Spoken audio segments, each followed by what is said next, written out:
So today, let's talk about, in a kind of conceptual way, the path of enlightenment. The hallmarks, what it is in a conceptual way. So just to start out, whatever I say is not true, okay? It's an approximation, it's using language.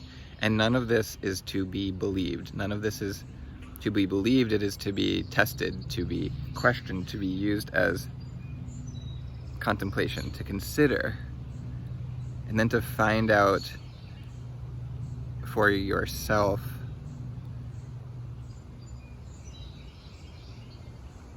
what these may be pointing to, what the truth behind these concepts is, because the concepts really as belief will not do much. They may be a little helpful, they may make things a little, yeah, they're kind of useless without your own experience. So,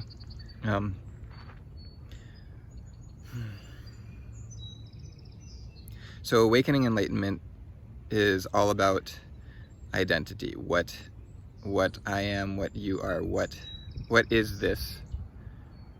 It is also what is this.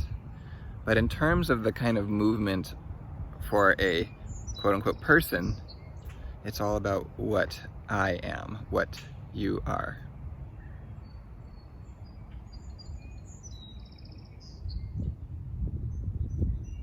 So the currently predominantly believed setup is that we believe we are individual, separate humans. And it has something to do with this body and mind and history and qualities, such as qualities of the body, qualities of the personality, qualities of capacities like intelligence, memory.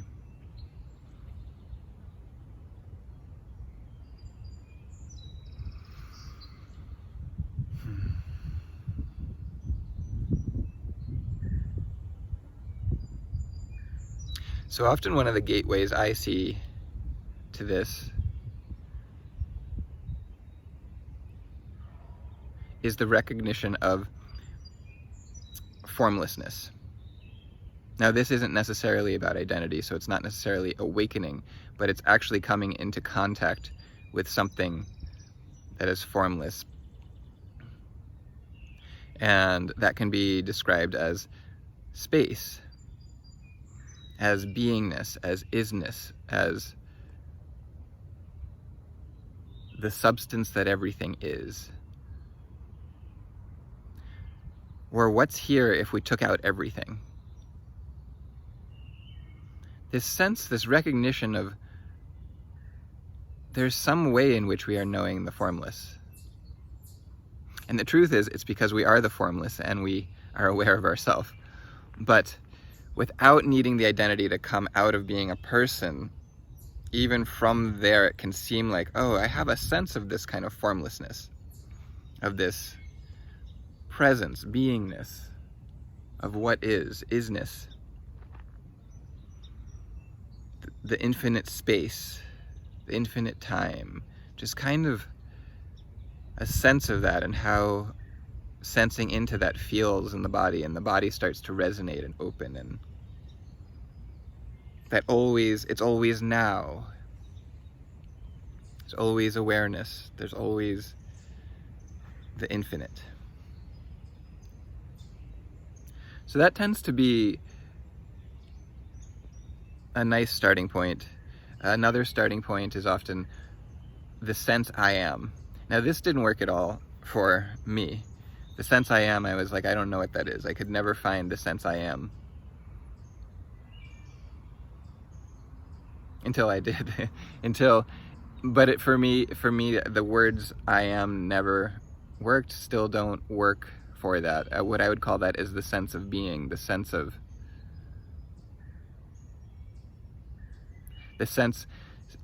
when I say it now it will sound like I am, but the sense of me that's always been there. That what about me has always been there.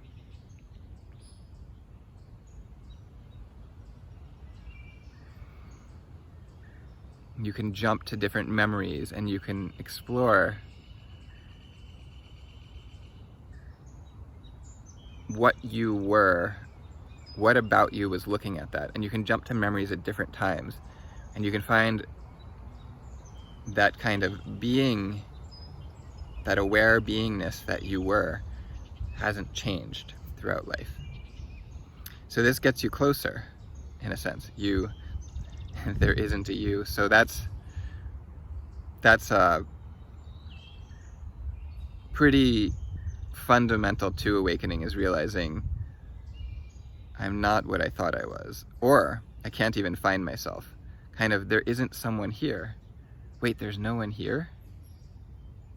I can't find myself.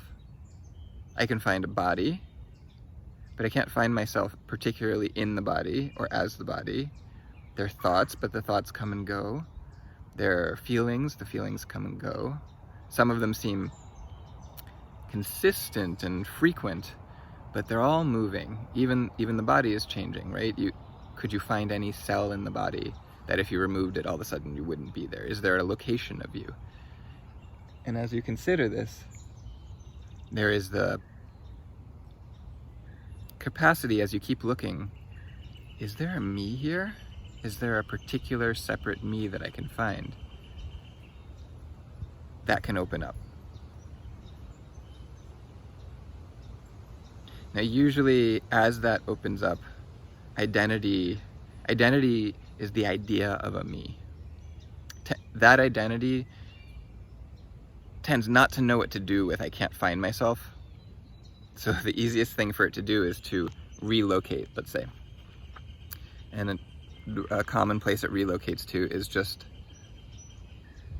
oh, I am the knowingness. I am the presence that is aware. I am the aware beingness. I am this kind of consciousness.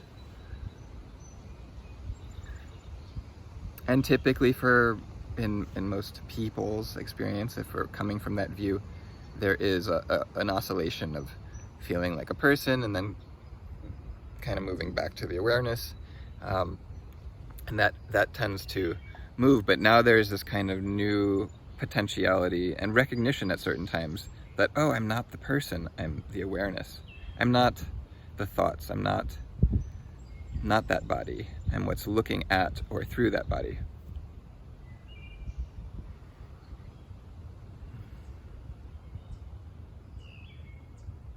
And then there's still an identity, and then there's still like, what's everything else?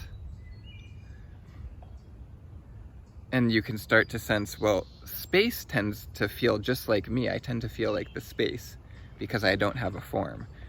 But what's all the form? And what is this body? And what's all of that? And it starts to maybe, this is a kind of progressive sequence that doesn't necessarily go this way. It can bounce all over the place. It can go, different things can happen. Every, you could say, person's experience of this is going to be different, unique. It's one of the beautiful things about reality. It's always completely unique and infinitely variable.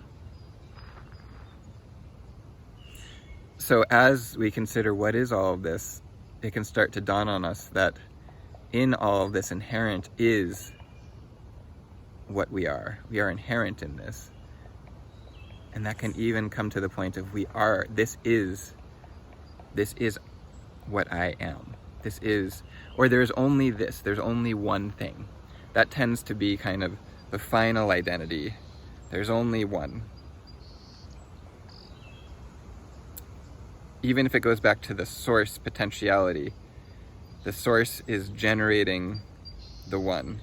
And that's where identity goes, because it's again, very confusing to a mind, to thought, to have no identity. It tends to take time for that to kind of let go. And the identity can still, and almost always is moving in and out, feeling like a person, feeling like the vastness, feeling like a person. There's only one thing. There is no person, there is nothing, there's only this. I'm a person because someone said something and I didn't like it. You know, there's this in and out movement. As the kind of oneness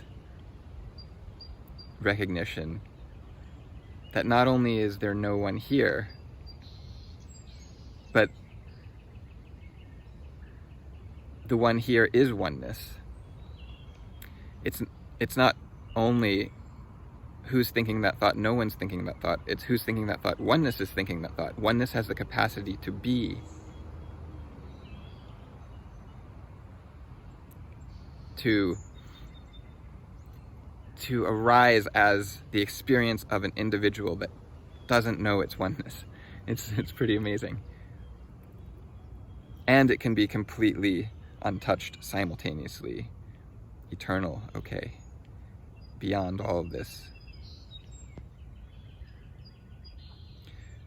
As that identity of really there's only oneness talking to oneness, looking at oneness, or there's only the infinite. And the reason I differentiate between oneness and the infinite is, for some people, oneness kind of means consciousness, means beingness, means the realm of is and experiencing. And there is an aspect of this, of what we are, that is beyond all experience, that sometimes is referred to as the absolute, or the infinite, or the source, or pure awareness. The source that is awake and shines as beingness, as isness.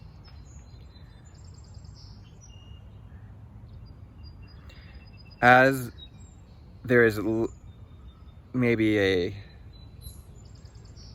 on a time-based experience, as there is a settling into there's really only one thing happening, the need to hold that identity, the need to keep reflecting on that identity can start to release. And then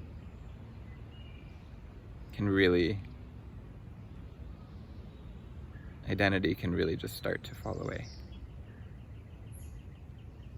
So again, use anything I've said here as exploration. Anything that I've said that is interesting, ask yourself, inquire, explore. Just kind of holding as a belief, there's no one here, there's only oneness here. If you feel into it, could be useful, but just to try to override the old belief system, it can get kind of hairy, and then your identity is, I'm the one who knows there's no one here, but that's still an identity. I'm the one who knows that oneness is here.